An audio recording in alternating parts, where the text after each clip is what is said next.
Well, nationwide, most of the military talk has been about Secretary Rumsfeld's resignation, but that is a distant second for most of the families here tonight at Vogt Field. If you're like me, you've put down a lot of these in the past week, and unfortunately, the scale reflects it. You've got skaters who are moving at speeds of 30 miles per hour and faster, slamming into boards. The gay marriage amendment, approved last November, should not eliminate domestic partner benefits. That's according to a written opinion by the Attorney General. Believe it or not, this flooded lecture hall will actually be ready for class tomorrow morning.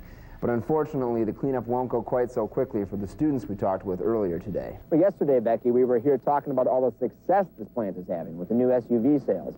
Today, the news has a much different tone. The University of Wisconsin-Madison is no longer the country's best party school, at least according to the Princeton Review survey. He caught us just talking about the weather and the snowfall amounts, and it seems bizarre anyway that we're still looking at brown grass right now. Yeah, but it's really not. All right. Now, this is something I've got to try. And who better for a teacher than an Olympic hopeful? Yep. And then push out. Yay! So, yes, it is a tough sport. Well, Becky, of course, the topic of conversation around this bar today has been Mike McCarthy and the Packers. That is, assuming you know who Mike McCarthy is. Mike McCarthy, who? Doctors say heart failure doesn't necessarily mean your heart has stopped. Heart failure is the medical term for the weakening of your heart. Still a very serious condition that can lead to death. So tell me, what did that feel like? Like they said, it was a little bit like being hugged really tight, which is okay for, 5 or 10 seconds. Right. For a longer period of time, for example, several years, it's obviously a big problem. It probably made you also consider how important it is for you to keep up your own health. One less bratwurst from now on. Oh, yeah. Thanks a lot, Justin. Very interesting. How are you? Staying warm? I've got more layers on than a wedding cake right now. If that even makes any sense, which I don't know if it does. Yeah, that does. That was a good analogy, all right, Justin. Thank you. I like it. I'm worth one a day. That's all you're going to get from here on out. Anyway, we are live at the Capitol Square Sprints, where we have everything from Olympic-level skiers down to people who can barely stand on their own 2 feet like myself. So, great events for just about everybody. Come on down here and check it out. We're on the Capitol Square. Things are just about to kick off right now. Very good time if you're looking for something to do. If you're looking for something else to do, check out our calendar of events. Hey, we've got a show that might even outdo the fireworks here in a little bit. Root beer floats, that's the contest. How many of them can you eat in 1 minute?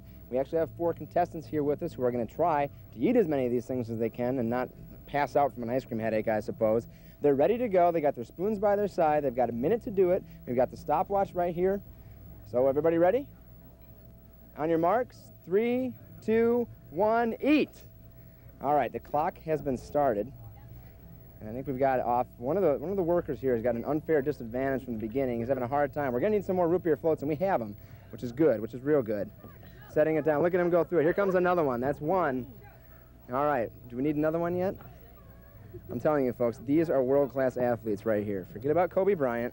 Forget about Derek Jeter. Forget about all those guys and girls. And this is world-class athleticism. She's having a heck of a time. I think the ice cream headache is getting her right now. We're halfway through. 30 seconds is up.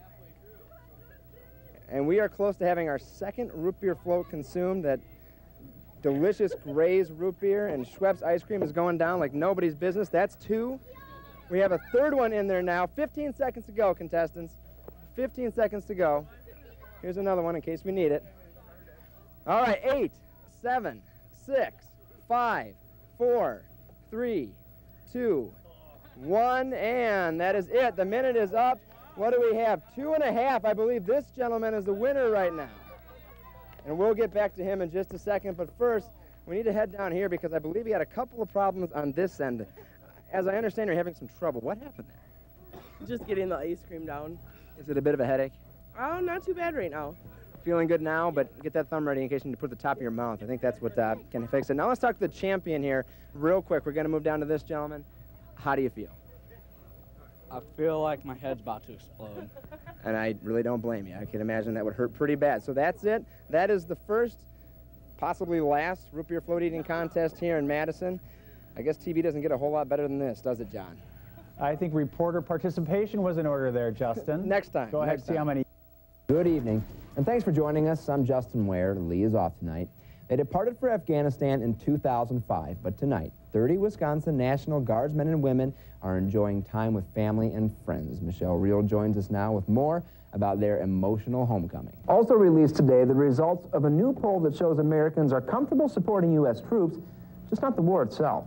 An Associated Press poll finds 63% of Americans approve of the actions of U.S. troops. 4 people are no doubt feeling lucky tonight after surviving a dramatic rescue off the coast of New Zealand in shark-infested waters. A maritime surveillance airplane spotted the group clinging to debris with sharks circling nearby. The crew dropped a life raft and rescued all 4.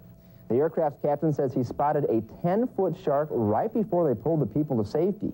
Authorities say the debris was what was left of their boat. There's no word on how it was destroyed. And all eyes are on Munich this week as it hosts the World Cup soccer tournament. Supporters of the German national team spent the day filling up one of the city's main squares to watch the opening match. And by the way, the Cup kicked off with a bang as Germany beat Costa Rica in the opening game. 32 teams are playing in the World Cup. It will last for a month. Up next, it's hard to take these 2 women seriously, but their silly idea is raising money for an important cure.